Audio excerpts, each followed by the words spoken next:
Fala pessoal, chegando aqui com mais um vídeo para o canal Fala Veloso. Obrigado a vocês que estão por aí sempre acompanhando. E para você que está chegando, se inscreve aí, hein? Se inscreve que a gente sempre traz notícias do Palmeiras. Então vamos embora falar aí das notícias do Palmeiras. Eu disse para vocês que ia ver certinho o Andrés, para a gente poder comentar aqui. Graças a Deus, pelo menos por enquanto, né?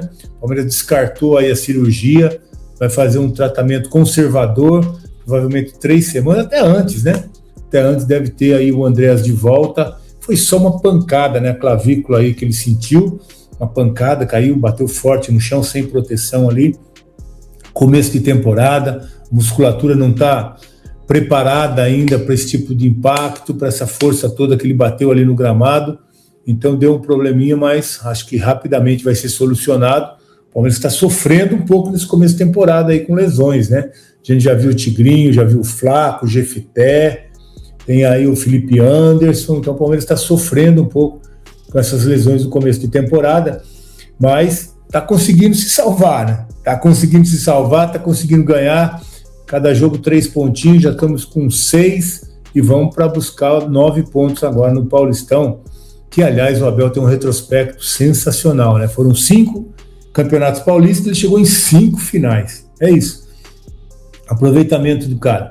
Ele ganhou 3 e perdeu 2, mas está ótimo, né? Chegou em 5 finais e tem mais uma que está buscando aí. O Palmeiras vai se preparando, daqui a pouco começa o Brasileiro, dia 28 já tem jogo, hein? Contra o Atlético Mineiro, estreia contra o Galo, lá em Minas Gerais, né? Arena MRV. O Palmeiras vai estrear fora de casa, então até lá tem que estar com o time pronto. Brasileiro é ponto a ponto, rodada a rodada. Campeonato esse ano mais longo ainda, então precisa de uma regularidade melhor.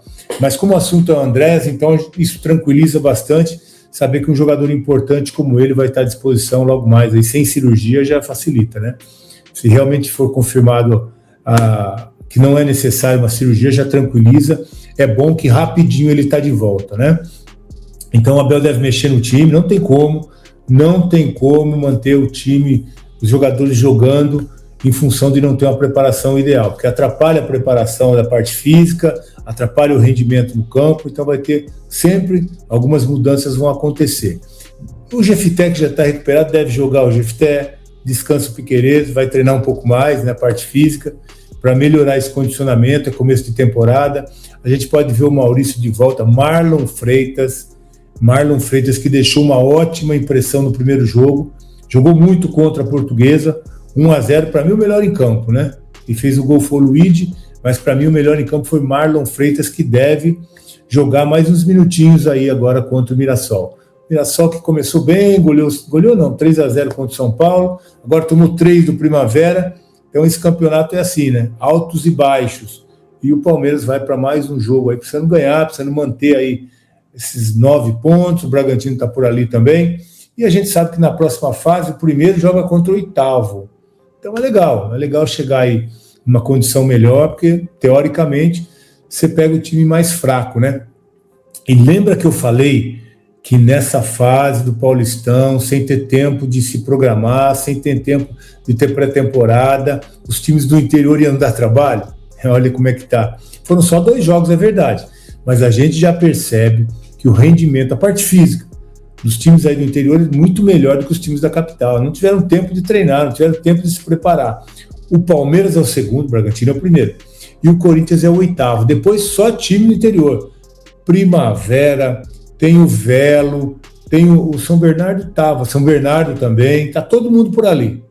Então, o Campeonato Paulista desse ano realmente é complicado, é tiro curto e vai ficar time grande de fora, hein? Fica de olho aí, porque realmente é um campeonato diferente, só 8 rodadas, e eu acho que o Abel encontrou o caminho, né? Não tem que montar 2 times. Vai colocando os caras aos poucos, com um time só, sem mudar muito o time, para ir buscando ponto a ponto, rodada a rodada, para chegar à classificação, e quando vier o mata-mata, o Palmeiras já está num outro nível. Tanto o pessoal aí que está começando a jogar já recuperar um pouco desse condicionamento físico, e também o técnico, né? E você está com ritmo de jogo, que é mais importante ainda. Fica um mês parado aí, perde o ritmo de jogo, perde entrosamento, perde a parte física, então a evolução tem que ser jogo a jogo. Palmeiras, claro, ninguém fez, né? Mas ainda não fez um grande jogo, mas é normal. Aos poucos, os erros, como aconteceu no jogo da Portuguesa, os erros vão diminuindo. Portuguesa foram muitos erros de passe. Aos poucos vão diminuindo esses erros e os jogadores vão começando a crescer, a parte técnica também. Então a gente já viu uma estreia boa do Marlon.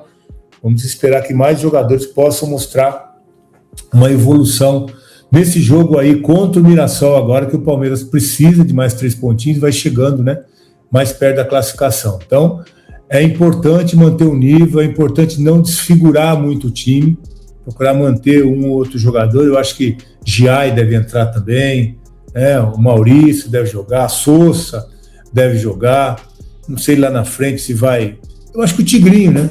O Tigrinho precisa começar um jogo também. O Tigrinho ainda estava com problema do tornozelo, entrou nesse último jogo 30 minutinhos ali. Eu acho que nesse aqui já jogou Luiz, já jogou Flaco, já jogou Bruno Rodrigues. Agora, momento do Tigrinho, né?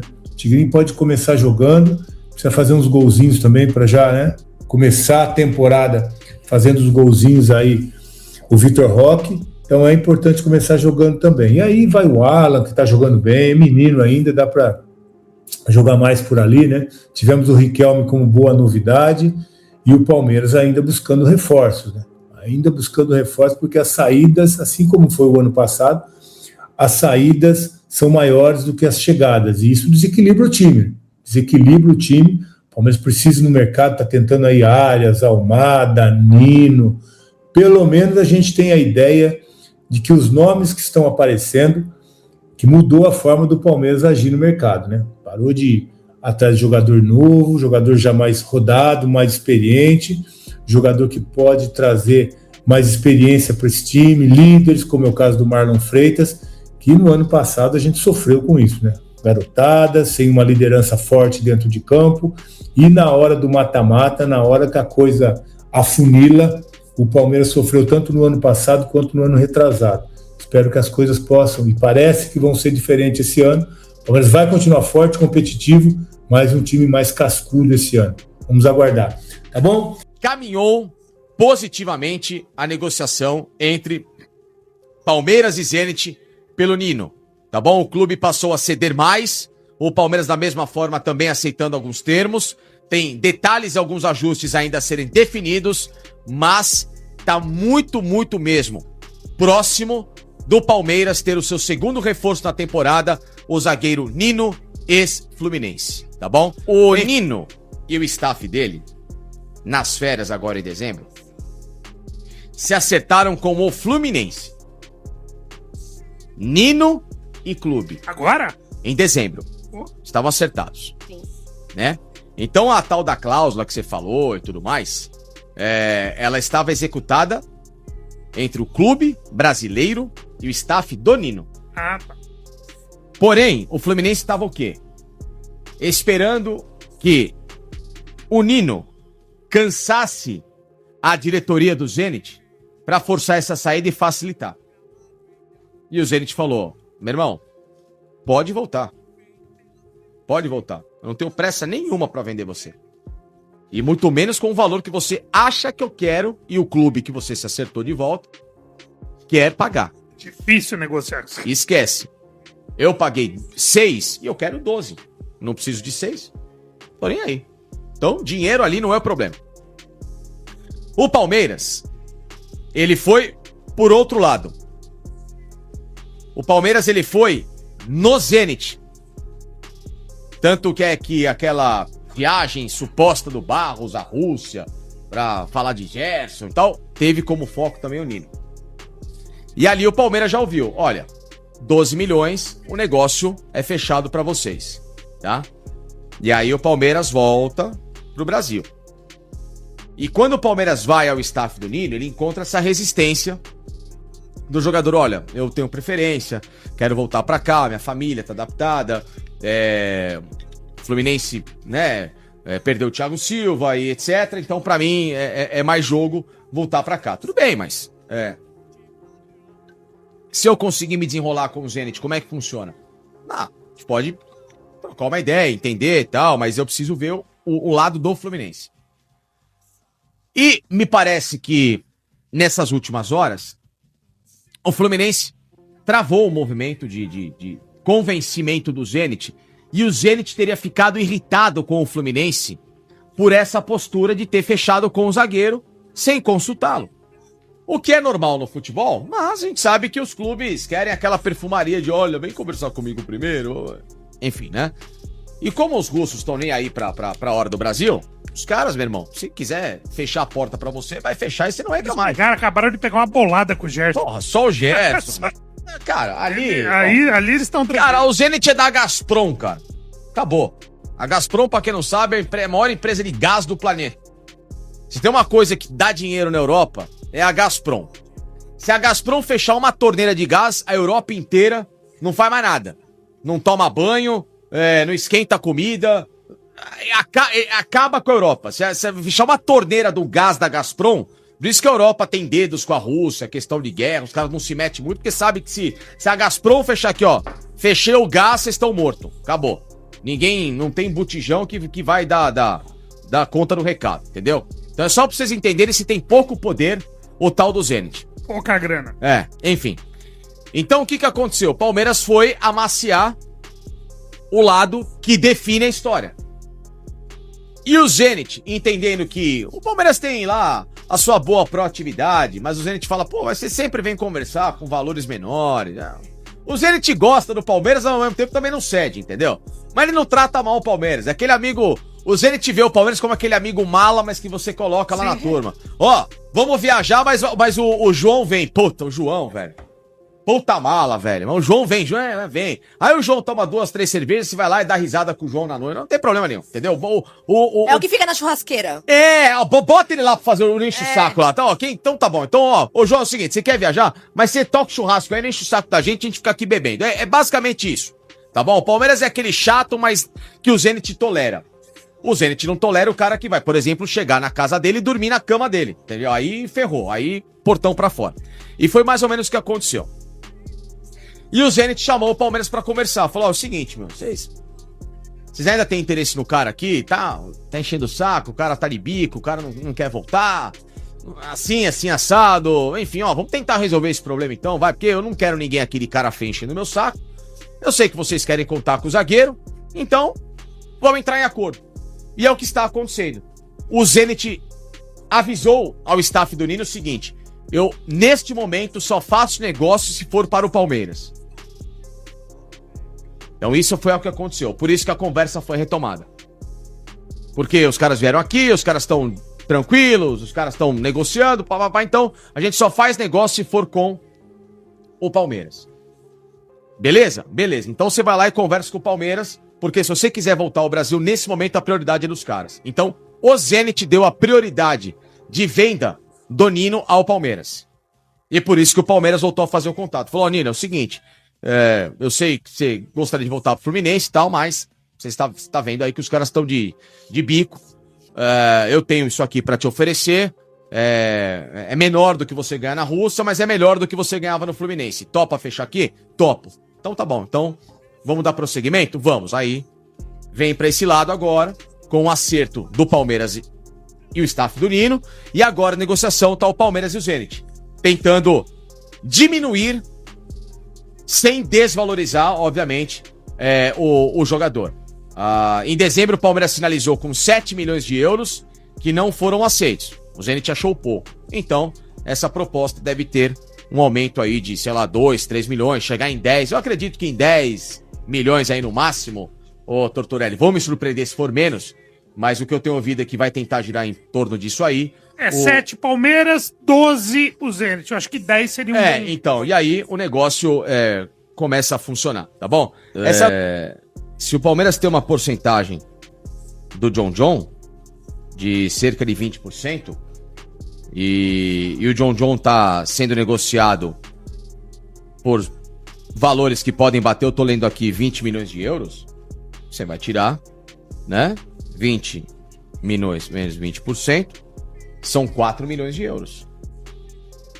Então, vamos colocar que os clubes batam, sei lá, 11 milhões no Nino.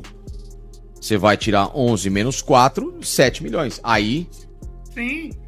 pode ser que feche o negócio. Eu acho bem interessante. Porque, lembrando o seguinte, tá, meus amigos? Vamos lá.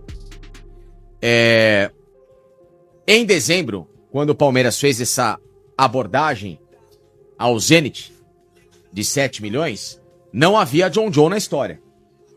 Não tinha proposta, não tinha nada do Zenit para o Bragantino em relação ao John John. Não existia. Até porque o Gerson ainda estava lá. O Gerson é vendido. E agora entra na parada do John John, que coincidentemente tem 20%. Então talvez a proposta de 7, 8 milhões pode se manter. E aí o Palmeiras paga menos do que o valor de mercado íntegro do Nino custaria e tenta fechar o acordo pelo zagueiro por esses valores. Então talvez esteja agora na dependência do Zenit bater o martelo pelo John John para que esse repasse seja feito diretamente ao Palmeiras. Fala, torcedor palestrino, venho aqui trazendo mais um vídeo. Peço você que deixe seu like e se inscreva no canal. Vamos falar aí a respeito de John Arias, né? O Wolverhampton aí decide sobre venda de John Arias para o Verdão e quer esperar aí até o final da Premier League, né? Então o atacante aí disposto a jogar pelo Verdão, mas tem contrato aí em andamento com o clube inglês, né? Que vai decidir tudo aí, né? Então acredito que possa ser que sim esteja mais para ele vir do que ele ficar lá no Wolverhampton. O John Arias pode estar sim a caminho do Palmeiras aí a qualquer momento. E outro bastidores aí a respeito do Nino, né? O Facincani trouxe em primeira mão. Só depende da venda aí do John John. Na hora que o John John aí for vendido para o Zenit, vai facilitar muito a compra do Nino aí para o Verdão. E o Fluminense entrou nessa disputa aí também, mas acredito que tá mais para vir para o Verdão Nino do que ir para o Fluminense aí. Entrou aí numa disputa aí direta aí na briga com o Verdão, só que tá mais pro Verdão aí quanto da porcentagem que o Zenit tem que passar para o Verdão. Então acredito que sim, o Nino aí falta pouco aí pro Verdão anunciar ele, só depende da venda do John John. Queria saber de você o que é que você acha, deixa seu like, tamo junto, um forte abraço e avante palestra.